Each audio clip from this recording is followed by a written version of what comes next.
Maring Naga sa nagbabagang balita sa KK Radyo. Ngunyan na Mayo 2, 2024. Ako nga pala si John Michael Biol. Ang ibabarita mi ang pagbisita ni Archbishop Alarcon sa Naga City. Sino si Archbishop Alarcon? Maray na sa kabus. Ang tunay na pangalan ni Archbishop Alarcon ay si Rex Andrew Clemente Alarcon. Ipinanganak noong August 6, 1970. Ay isang Pilipinong prelete ng simbahang Katoliko. Siya ang Metropolitan Archbishop ng Cáceres, kasama ang upang nito sa Naga Camarines Sur. Siya ang humalili kay Rolando Tirona. Siya ay hinirang ni Pope Francis na maging Metropolitan Archbispo ng Nueva Cáceres noong Pebrero 22, 2024. Napanilitan ang magreretirong si Archbispo Rolando Tirona bago ang appointment hanggang sa kanyang pagluklok bilang Metropolitan Archbishop ng Cáceres. Magpapatuloy si Alarcon sa pamumuno ng Diocese ng Dait bilang Apostolic Administrator. Salamat, partner.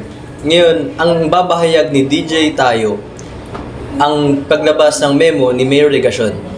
DJ Tayo, ikaw na.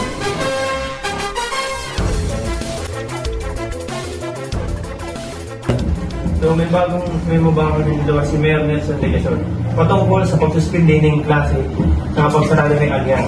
Ano yung mga eskwelanan na apektuhan pa? Yung sa lista partner, Holy Rosary Minor Seminar, tapos Dinaga, Naga Parokyal, USI, Naga Central School 1 and 2, Naga City Spell Center, NCF, Fiscas, High, Minds That Matter, DHS, Kidsville, UNC, tapos TCELS. Alam siya gusto na naman pala na eskwela na mayong klase.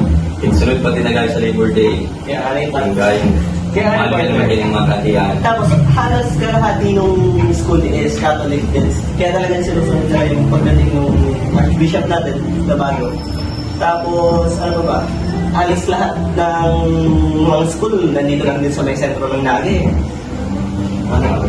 Halos buong Naga pala tama yung klase ng ano. Si mga hararayo yung they are apektado. Si mga ilan sa sentro lang. Pati pagbabas na demo ni Legacion daw, hindi lang ang sentro. Ang na rin ng short na pwede nga tatawin. Sabi ka, ano daw? Hanggang kunya man lang nalidaw. So may Sa mga doon na pala. Holiday na soon pa ko niya. Kunyan may pang klase. swerte. Puro mahuna naman yung residente kanino.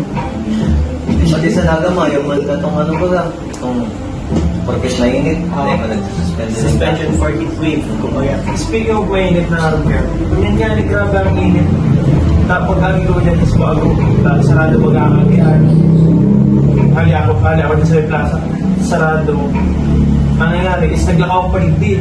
Sobrang grabing init. Alam mo sa batang partner, ano yung tipo sarado ang sabi mo sa Subago, nakasakali din sa aming sentro. Ano tipo sarado dyan?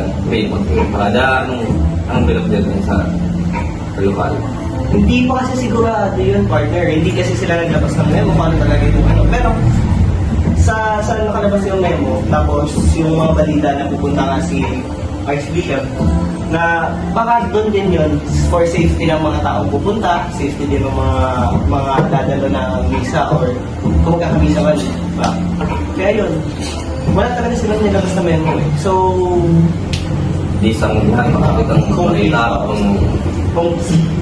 kung saan talaga base yung kung bakit sila nagpasara ng mga pero totoo ba sa mga maagos? Yun kasi, pero si partner.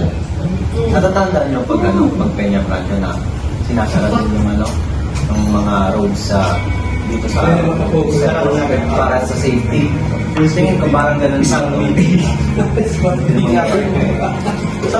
sobrang ano kasi sakto pa din yung pagkakasuspend sabi nga yung partner natin sobrang init and hindi talaga sila nagpapasuspend even sa heat wave sabi mga partner. And minsan, may mga part ng nung nakaraan, almost 50. Mamanalagay din yung mukha. Ang temperature natin dito sa natin.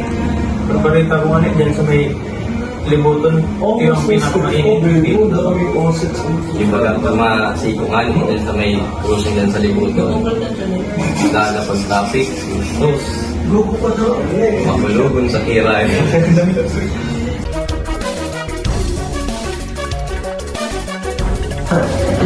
Yun naman na niyang balita ko dyan. Ako si Del Santos. Okay tayo. Ako si Arevalo. Ako si Mendoza. Ako si Bjorn. Ako si Samuel. At ito, Alo, Alo, Radio.